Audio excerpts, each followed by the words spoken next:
하나님 주시는 이 말씀을 가지고 알고 묻는 질문이라는 제목으로 함께 은혜 나누기를 원합니다. 우리의 삶에서 이런 모습을 볼 때가 있습니다. 우리가 배가 고픈데 누군가에게 내가 배가 고프다고 말하지 않고 그 사람에게 혹시 배가 고프지 않아? 라고 물어보는 경우가 있죠.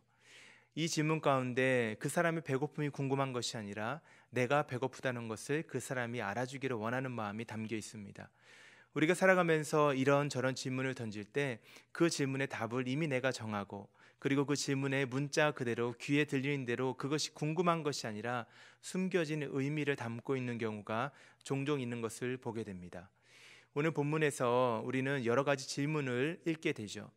이 질문 가운데 이 질문의 문자 그대로 귀에 들리는 그대로의 의미를 찾는 것이 아니라 이 질문 뒤에 숨겨져 있는, 질문을 던졌던 이스라엘 백성들의 영적인 상태를 함께 바라볼 수 있는 그런 아침이 되었으면 좋겠습니다. 그리고 우리가 이 말씀을 통하여서 우리의 영적인 상태 또한 이 말씀 가운데 점검하고 우리가 기억해야 되는 귀한 영적인 교훈을 가슴에 새기고 돌아갈 수 있는 그런 복된 아침 되기를 주의 이름으로 축복합니다. 오늘 보면 33절과 34절 말씀을 같이 한번 보도록 하겠습니다. 이렇게 기록이 되어 있습니다. 이 백성이나 선지자가 제사장이 내게 물어 이르기를 여호와의 엄중한 말씀이 무엇인가 묻거든 너는 그들에게 대답하기를 엄중한 말씀이 무엇이냐 묻느냐. 여호와의 말씀에 내가 너희를 버리라 하셨고 또 여호와의 엄중한 말씀이라 하는 선지자에게나 제사장에게나 백성에게는 내가 그 사람과 그 집안을 벌하리라 하셨다 하고 라고 되어 있습니다. 본문 33절에서 40절까지의 말씀 가운데 엄중한 말씀이라는 표현이 7번이 기록이 되고 원어로 보게 되면 8번 기록이 되어 있습니다. 엄중한 말씀이라는 것을 우리가 두 가지로 이해할 수 있습니다. 하나는 사용되는 그 경우에 따라서 이것이 무거운 짐을 들어 올리다라는 표현이 될 수가 있고, 또 다른 것은 신탁을 의미하는, 다시 말해서 신에게 받은 메시지, 신의 마음을 알게 되는 그러한 과정을 의미하는 그러한 단어의 뜻을 우리가 확인할 수가 있습니다. 이 엄중한 말씀이라는 것이 기록되면서 오늘 본문에서 33절을 이 엄중한 말씀의 의미를 살려서 읽어보면 이렇게 읽어볼 수 있습니다. 이 백성이나 선지자가 제사장이 내게 물어 이르기를 여호와가 너의 마음에 주신 무거운 짐이 무엇이냐. 여호와가 너의 마음에 주신 무거운 짐이 무엇이냐 묻거든 너는 그들에게 대답하기를 너희들이 바로 그 무거운 짐이다. 너희들이 바로 그 무거운 짐이다.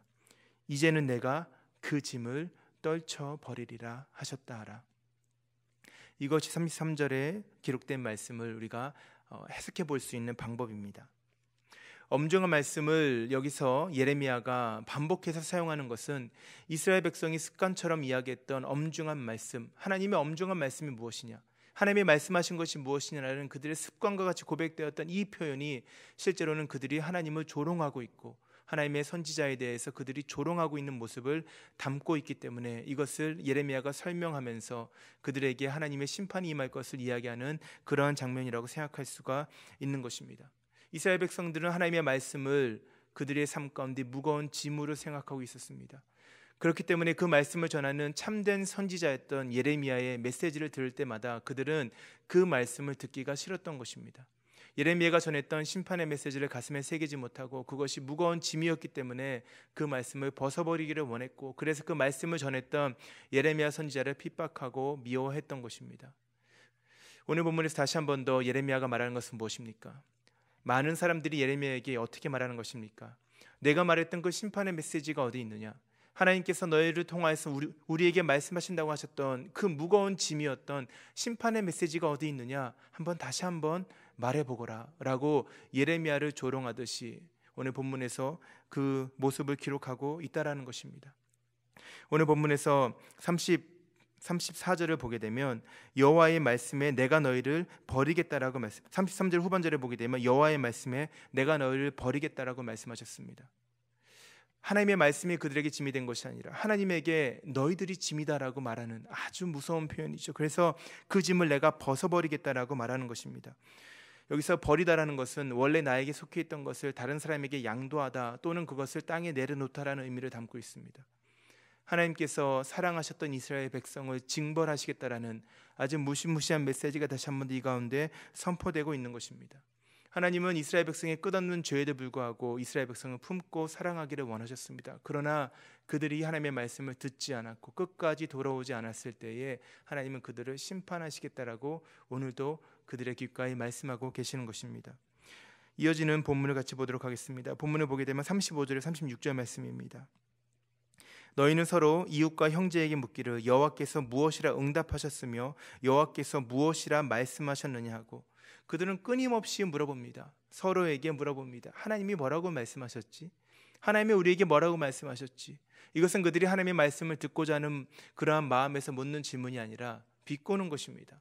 하나님을 우습게 여기는 것입니다. 하나님의 심판의 메시지가 뭐였더라?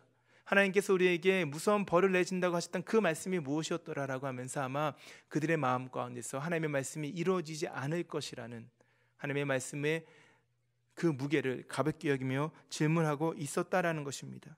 예레미야가 말합니다. 다시는 여호와의 엄중한 말씀이라 말하지 말라. 여호와의 말씀이라고, 그 말씀이 무겁다라고 말하지 말라라는 것입니다. 각 사람의 말이 자기에게 중벌이 되리니 이는 너희가 살아계신 하나님 만군의 여호와 우리 하나님의 말씀을 망령되이 사용함이라 하고라고 기록되어 있습니다. 오늘 본문에서 이스라엘 백성이 습관처럼 입에 담았던 하나님의 엄중한 말씀, 여호와의 엄중한 말씀이 그들에게 무거운 짐이 될 것이다. 다시 말하면 그들에게 무거운 심판이 될 것이다. 각 사람의 말이 자기에게 중벌이 된다라고 기록이 되어 있다는 것입니다. 왜 그렇습니까? 하나님의 그 무거운 말씀, 엄중한 말씀을 그들이 망령되이 사용했기 때문입니다.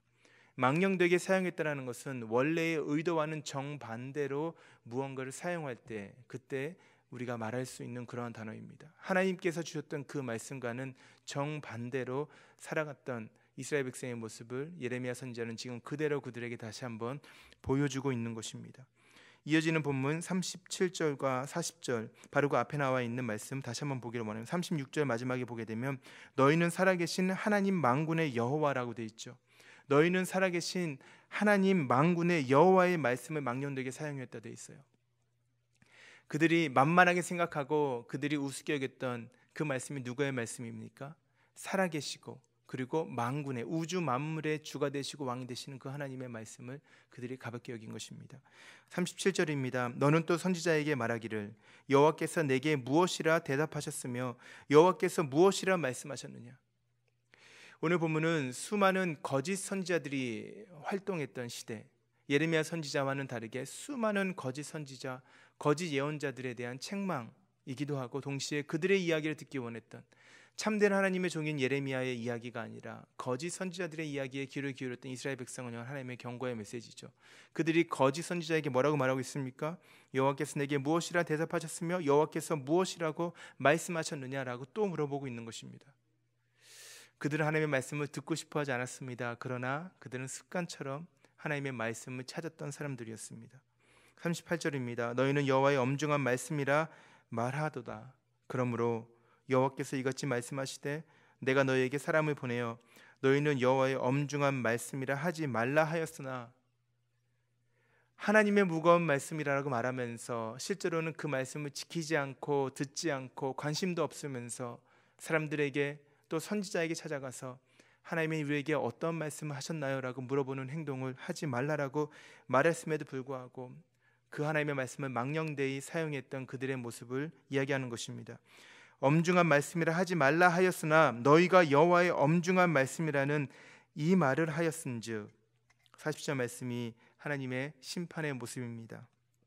내가 너희를 온전히 잊어버리며, 내가 너희를 온전히 잊어버리며, 하나님께서 이스라엘 백성에게 수도 없이 말씀하셨던 내가 너희를 잊지 않겠다라고 말씀하신 그 언약의 말씀에 담긴 동일한 단어입니다. 어떠한 일이 있어도 무슨 상황에서도 내가 너를 버리지 않겠다라고 말씀하셨던, 잊지 않겠다라고 말씀하셨던 그 동일한 단어를 사용하셔서 이제는 내가 너희를 잊어버리겠다라고 말씀하시는 거예요. 언약 관계를 끊어버리겠다라고 말씀하시는 아주 무서운 하나님의 심판의 메시지로 들려와야 된다라는 것입니다. 이 성읍이 내가 너희와 너희 조상들에게 준 이 성읍을 내 앞에서 내버린다라고 되어 있습니다. 이 성읍 예루살렘 성읍입니다. 하나님께서 자신의 이름을 두기를 원하셨던, 자신이 그 땅 가운데 거하겠다라고 말씀하시고 자신의 집을 삼으셨던 이 성읍을 내 앞에서 버리겠다라는 거예요. 하나님의 도움 없이는 단 하루도 살 수 없는 너무나 약한 이스라엘 백성 아니었습니까? 하나님께서 이스라엘 백성을 택하신 것조차도 이스라엘 백성이 강하기 때문이 아니라 그들이 약하기 때문에 그들 가운데 함께 하신 하나님의 손길을 열방 가운데 보이기 위해서 택하신 민족이 이스라엘 백성이었는데, 하루도 하나님의 도우심 없이는 살아갈 수 없는 연약한 존재였던 이스라엘 백성을 하나님께서 이제는 내 앞에서 내버리겠다라고 말씀하고 있는 것입니다. 그리고 나아가서 뭐라고 말하고 있습니까? 영원한 치욕과 잊지 못할 영구한 수치를 주시겠다라고 말씀하셨어요. 영원토록 기억되는, 그리고 그 누구도 벗어날 수 없는 영원한 수치 가운데 그들을 내버려 두시겠다라고 말씀하시는 것입니다.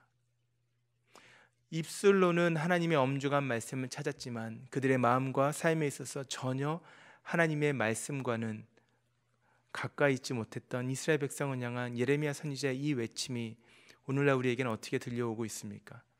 이 말씀을 기억하면서 두 가지를 삶 가운데 적용하고 기억할 수 있기를 바랍니다. 첫 번째는 하나님의 말씀이 무겁게 다뤄지지 않으면 삶이 무너진다라는 것입니다. 하나님의 말씀이 무겁게 다뤄지지 않으면 우리의 삶이 무너집니다. 하나님의 말씀은 우리에게 무겁게 들리는 것이 정상인 줄로 믿습니다. 하나님의 말씀은 우리의 마음 가운데 무게 있게 다가와야 되는 것입니다. 우리의 마음의 가장 깊은 자리에, 마음의 주변부가 아니라, 마음의 둥둥 떠다니는 것이 아니라 마음의 가장 깊은 자리에, 가장 중앙에, 그리고 우리 삶의 주변부가 아니라 삶의 가장 중심 가운데 아주 무겁게 그 말씀이 다가와서 앉아야 되는 것입니다. 그래서 어떠한 바람이 분다 하더라도, 어떠한 파도가 밀려온다 하더라도 그 말씀이 움직이지 않도록, 그 말씀이 내 삶의 중심에서 떠나가지 않도록 우리의 마음에 다가오는 것이 그게 맞다라는 거예요.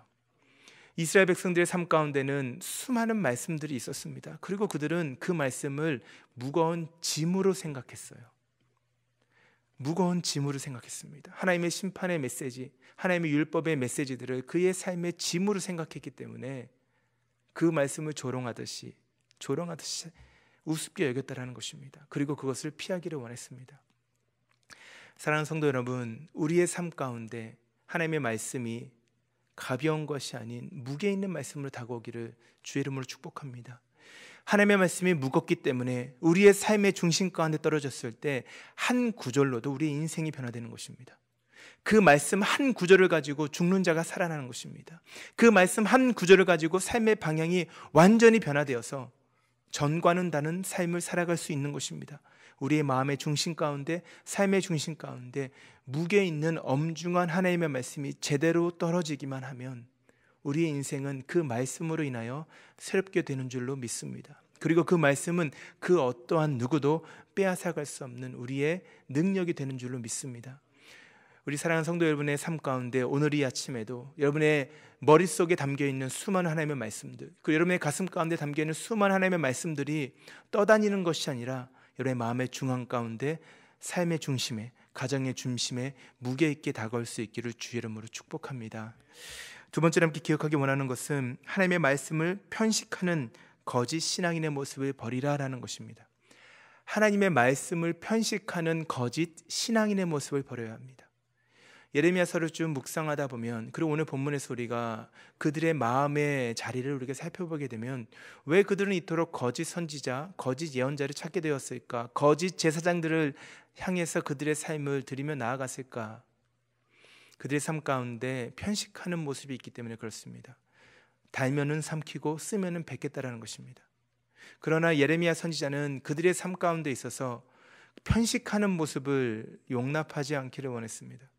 그들이 잘 된다 말할 때에 그들의 삶 가운데 예레미야 선지자는 하나님의 심판을 선포했던 자였습니다. 그리고 그들이 망했다 할 때 그들은 다시 회복될 하나님의 나라를 그들의 삶 가운데 던지기를 원했던 것입니다. 우리의 삶 가운데 어떻습니까? 우리가 때로는 우리가 듣고 싶은 하나님의 말씀에만 귀를 기울이는 경우가 있습니다. 그리고 늘 그 말씀을 우리의 삶 가운데 위로 삼아 살아가고 있죠. 우리가 그렇게 살아가다 보면 때로는 힘이 되기도 하지만 실제로는 하나님께서 우리에게 정말 하시고자 하시는 그 말씀을 듣지 못할 때가 있습니다. 고난 중에 들어야 되는 말씀이 있는 줄로 믿습니다. 우리의 인생이 잘 된다고 생각할 때에 들어야 되는 하나님의 말씀이 있는 줄로 믿습니다. 거짓 신앙인은 하나님의 말씀을 편식하는 것이에요. 그래서 자신의 삶 가운데 필요한 반창고처럼 하나님의 말씀을 사용합니다. 그래서 이것저것에 상처가 나면은 그 반창고를 붙이기에 급급하죠.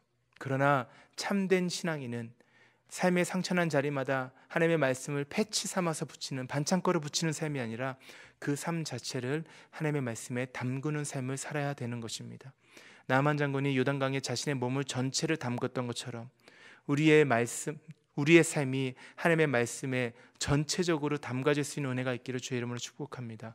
편식하는 인생이 아니라 내가 듣고 싶은 말씀만 듣는 것이 아니라 이 성경에 기록된 66권의 모든 말씀이 나를 향하여, 우리 가정을 향하여, 우리 교회를 향하여 주신 하나님의 말씀임을 믿고 한 장 한 장 넘길 때마다 그 모든 말씀을 통하여서 살아계신 하나님의 마음을 느낄 수 있는 우리의 삶이 될 수 있기를 주의 이름으로 축복합니다.